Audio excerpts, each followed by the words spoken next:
ಎಲ್ಲರಿಗೂ ಶ್ರೀ ಸತ್ಯದರ್ಶನ ವಾಹಿನಿಗೆ ಸ್ವಾಗತ.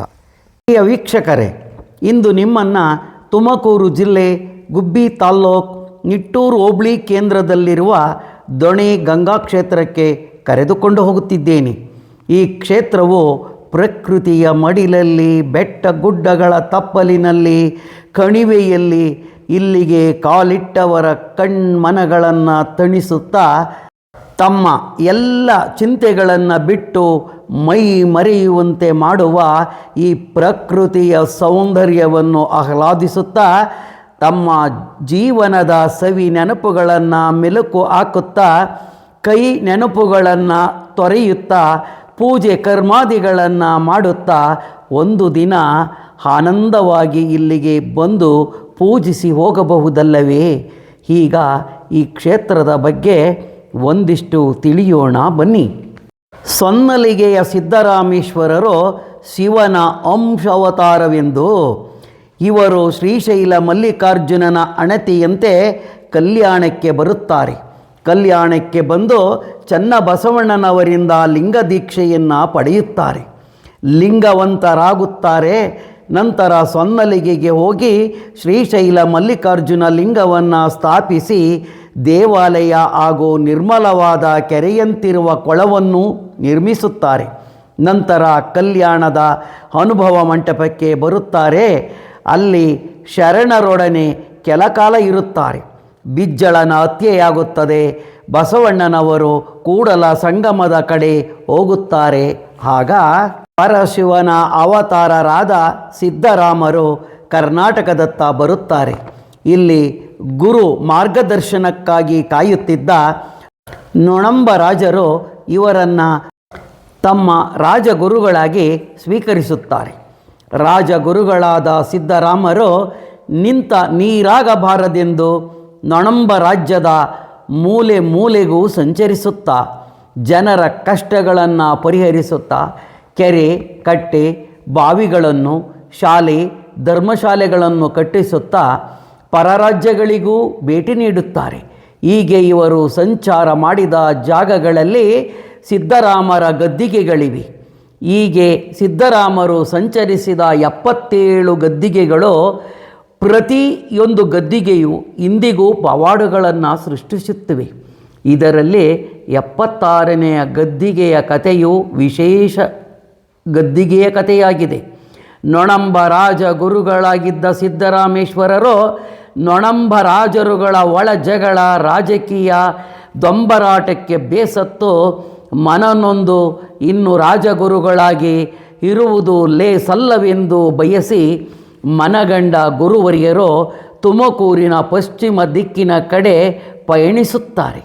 ಶಿವನ ಅವತಾರವೇ ಆದ ಸಿದ್ದರಾಮರಿಗೆ ದೇವರೇ ಆದರೂ ಸಹ ಮಾನವರ ಸಹಜ ಗುಣಗಳು ಇರುವುದರಿಂದ ಈ ಧರಣಿಯಲ್ಲಿ ನಡೆಯುತ್ತಿರುವ ಅನ್ಯಾಯ, ಅಕ್ರಮ, ಕಳ್ಳತನ, ಮೋಸ, ವಂಚನೆ, ಕೊಲೆ, ದರೋಡೆ ವಿಷಯ ಕೇಳಿ ನೋಡಿ ಮನನೊಂದು ಏಕಾಂತ ಹುಡುಕುತ್ತಾ ಅನೇಕ ಕಡೆಗಳಲ್ಲಿ ಅಲೆಯುತ್ತಾರೆ. ಕೊನೆಗೆ ಈ ರಮಣೀಯವಾದ ಕಾರೆಯ ಕುರ್ಚಿ ಜಾಗ ಸಿಗುತ್ತದೆ. ಕಾರೆ ಕುರ್ಚಿ ಎಂದು ಏಕೆ ಕರೆಯುತ್ತಾರೆ ಎಂದರೆ ಸಿದ್ದರಾಮರು ಮೈ ತುಂಬ ಮುಳ್ಳುಗಳಿಂದ ತುಂಬಿರುವ ಕಾರೆ ಗಿಡವನ್ನು ಕುಳಿತುಕೊಳ್ಳಲು ಕುರ್ಚಿಯಾಗಿ ಉಪಯೋಗಿಸುತ್ತಾರೆ. ಆದ್ದರಿಂದ ಈ ಜಾಗವನ್ನು ಕಾರೆ ಕುರ್ಚಿ ಎಂದು ಕರೆಯುತ್ತಾರೆ. ಕಾರೆ ಕುರ್ಚಿಗೆ ಬಂದ ಸಿದ್ದರಾಮರು ಧ್ಯಾನ, ತಪಸ್ಸು ಮಾಡಲು ಈ ಕಣಿವೆಯೇ ಉತ್ತಮವೆಂದು ತೀರ್ಮಾನಿಸುತ್ತಾರೆ. ಇಲ್ಲಿರುವ ಆಲದ ಮರ, ಕಣಿವೆಯಲ್ಲಿರುವ ಗುಹೆ ಇವೆಲ್ಲವನ್ನು ನೋಡಿದ ಸಿದ್ದರಾಮರು ಧ್ಯಾನ, ತಪಸ್ಸು ಮಾಡಲು ತೀರ್ಮಾನಿಸುತ್ತಾರೆ. ಹಾಗೆ ಘನಘೋರವಾದ ಧ್ಯಾನ, ತಪಸ್ಸು ಮಾಡಲು ತೀರ್ಮಾನಿಸುತ್ತಾರೆ. ತಲೆಯನ್ನು ಕೆಳಗೆ ಮಾಡಿ ಕಾಲು ಮೇಲೆ ಮಾಡಿ ಧ್ಯಾನವನ್ನು ಮಾಡಲು ಪ್ರಾರಂಭಿಸುತ್ತಾರೆ. ಅನ್ನ ನೀರು ತ್ಯಜಿಸುತ್ತಾರೆ.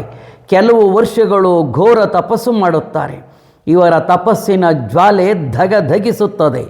ಗಂಗಾ ಮಾತೆಯು ಸಿದ್ದರಾಮರನ್ನು ಹುಡುಕಿಕೊಂಡು ಬರುತ್ತಾಳೆ. ಇಲ್ಲಿ ಗಂಗಾ ಮಾತೆಯಾಗಿ ನಿಲ್ಲುತ್ತಾಳೆ. ಇಲ್ಲಿರುವ ಬಂಡೆ ಸಿದ್ದರಾಮನಿಗೆ ನೆರಳಾಗಿ ನಿಲ್ಲುತ್ತದೆ. ಗುಹೆಯು ಆಶ್ರಯವನ್ನು ನೀಡುತ್ತದೆ. ಆಲದ ಮರಗಳು ಇವರಿಗೆ ಚಾಮರವನ್ನು ಬೀಸುತ್ತವೆ. ಗಂಗಾ ಮಾತೆಯು ಅಂದಿಗೂ ಇಂದಿಗೂ ಇಲ್ಲಿ ವಿರಾಜಮಾನಳಾಗಿದ್ದಾಳೆ. ವೀಕ್ಷಕರೇ, ಈ ಕ್ಷೇತ್ರಕ್ಕೆ ನಾಡಿನೆಲ್ಲೆಡೆಯಿಂದ ಭಕ್ತಾದಿಗಳು ಬರುತ್ತಾರೆ, ಹರಕೆ ಹೊತ್ತು ಹೋಗುತ್ತಾರೆ.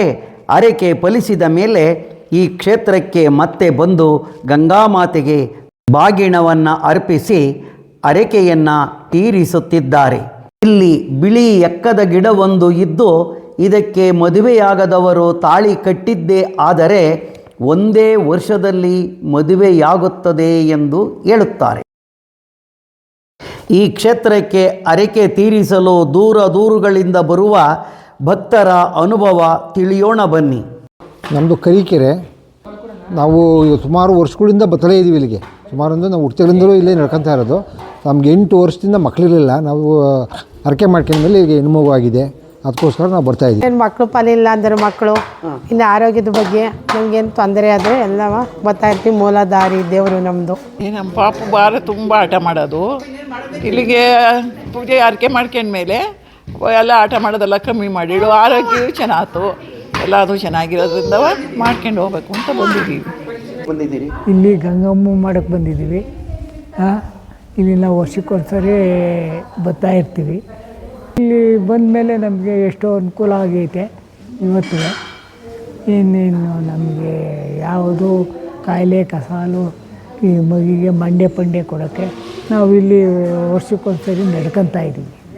ನಮಗೆ ಎಲ್ಲದರಲ್ಲೂ ಅನುಕೂಲ ಆಗುತ್ತೆ ಅಮ್ಮನ ಸೇವೆಯಿಂದ.